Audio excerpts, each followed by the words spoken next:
Hey guy, I'm Pete Williams, and you're watching X Studios, the best! Staying up until the dawn, it's a gaming marathon. Slide it in and turn it on. Here at the gaming con. Game on! Welcome to another episode of Convention Hopper. I am Yoshida Zazil, reporting from X Studios, and I'm here with the fabulous Pete Williams. How are you doing today? Very well, thank you. Good to be here. Yes. All right. First off, I would like to thank you for being an inexhaustible source of laughter for the last well over a decade. Usually when I hear a line enough times, it starts to lose its edge. But to this day, I still laugh at, eat my ravioli, you can eat my ass. Okay, so no doubt the first question on everyone's mind is what's the current status on Season 2? We've been waiting for undergrad sophomore year for well over 12 years. I could have gone to college myself and graduated in that time. You guys were supposed to, show us what college life was like so we didn't have to go. I know, I'm sorry. The good news is that myself and two of the show's co-developers, Josh Big and Andy Reingold, they were the head writer and story editor on the show. The three of us have really been trying to make a go of finding a way to resurrect the series. And we've been in touch with both DHX and MTV, they're the current owners of the rights. We don't actually own the rights to the show. So we're trying to get permission from them to do something. It doesn't seem like either one of them wants to actually pony up the money to produce a second season, but the idea of giving us permission to find the funds elsewhere to produce it ourselves is not out of the question. Did you ever consider possibly a Kickstarter or an Indiegogo? Absolutely, yeah. So Kickstarter is definitely going to be, I think, where we would start. Yeah. Again, it's just about getting the rights issues squared away and make sure that MTV and DHX have sort of signed off on those rights for us. Okay. So let's say Season 2 doesn't happen and we do not get to see any more official undergrads content. At least give us some ideas of what some ideas you have for continuing the story. Like, I'm sure we're all wondering to know what ends up happening between Nitz, Jesse, and Kimmy. Did Cal become a pimp in RA? Did Gimpy found the Neo Jedi Order out of an oil rig? Did Rocco end up running Alpha Alpha out of the bore in the basement? And what happens to the Dougler? The Dougler. I kind of imagine the Dougler never leaving That's what I was going to be a permanent fixture. As far as some of the other storyline elements, I don't know how much I want to give away since the chance of a Season 2 isn't completely dead. We're all hoping that it's going to happen. Yeah. So I don't want to give away anything in terms of Nitz and Jesse, Nitz and Kimmy storyline. But suffice to say, I think Gimpy will probably have a difficult sophomore year. Oh, yeah. I don't think he's going to be king of the castle.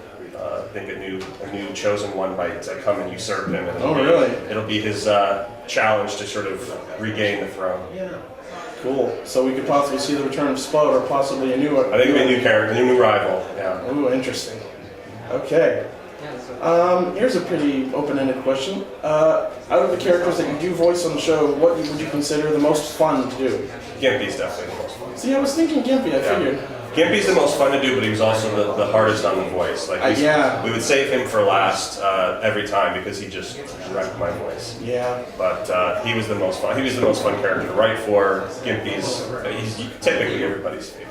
Yeah, that seems to be the general idea. So it's safe to say that the main four characters are based on yourself and your friends from college, as we've heard before. So tell us a little bit about the actual people that they're based on. How different or similar are they to the characters? They're pretty different.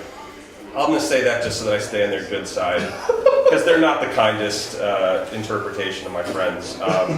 But the spirit of the real people is in there. The real Gimpy, was a computer nerd. I drew him like this because he always seemed to have chronic carpal tunnel syndrome. He didn't have huge bugged out eyes, but he was staring at a computer screen all the time, and it was very difficult to pry him away from the computer. Getting him to come out on a Friday night was tough. So that's kind of where his character quirks came from. My friend that Rocco was based on was definitely the most boisterous of our friends and was the most keen on, finding women and finding a place to get drunk, and so that's where Rocco came from. they're not really like that anymore. They were based on my friends at the age of 17, 18. I'd like to think we've grown up a little since then, but yeah. The real Cal doesn't really have a high-pitched voice. Damn! He did have a bit of a drooling problem in high school, which is where the slurping came from. But the voice of Cal was just this horrible impression we did making fun of the friend that Cal is based on, and that's where Cal's voice came from. Okay. And he was a ladies' man. Oh yeah? He had about 30 girlfriends by the time he, Damn. graduated high school. Okay, so this fact is only really well known to those who had a decent television while they were watching the show, but apparently Nitz's real name is Parker Walsh. I actually found out that recently while I was rewatching the show in preparation for this interview. So the question I have is, where does the name Nitz actually come from? Nitz came from, my friends and I were really big fans of Jerky Boys in high school, and it is just a really obscure reference in one of the Jerky Boys skits. At the end, the Jerky Boy ends the call with, "See you later, Nitz." I don't even know if that's actually what he says, but ever since then, that was sort of, we would just call each other, "Hey Nitz, what's going on, Nitz?" And Nitz was just a nickname that we gave each other, and it was just, it was like, "Hey guy," it was just something that we did. And so that became, the name of the main character. Okay. Here's something that's bugged a lot of people, I think.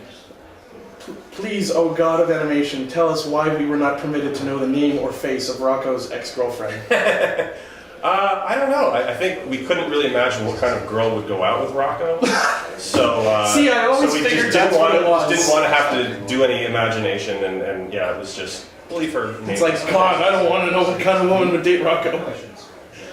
Okay, here's something, what I always thought was interesting was whenever Nick would have his inner monologue, it would be displayed through what would look like a video chat window. How did you come up with that idea? Because I haven't seen anyone else do that.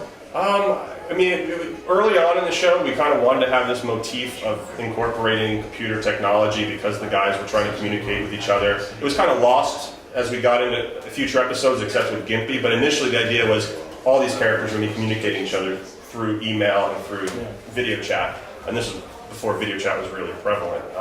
But that's kind of where the idea came from, so we thought, oh, well, we'll incorporate it in these thought bubbles and whatever else, but that really was the only thing that ended up making it through the cut. Cool, interesting thing. All right, we're going to wrap up this interview. I was wondering if you join me in a rousing verse of wieners. Absolutely. Okay. Do I have to stand up for this? No, we can Okay, sit. 1, 2, 3.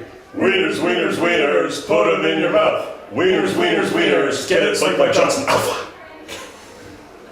Thank you very much, Mr. Pete Williams. Thank you very much. This is Ishida Zazil from XE Studios.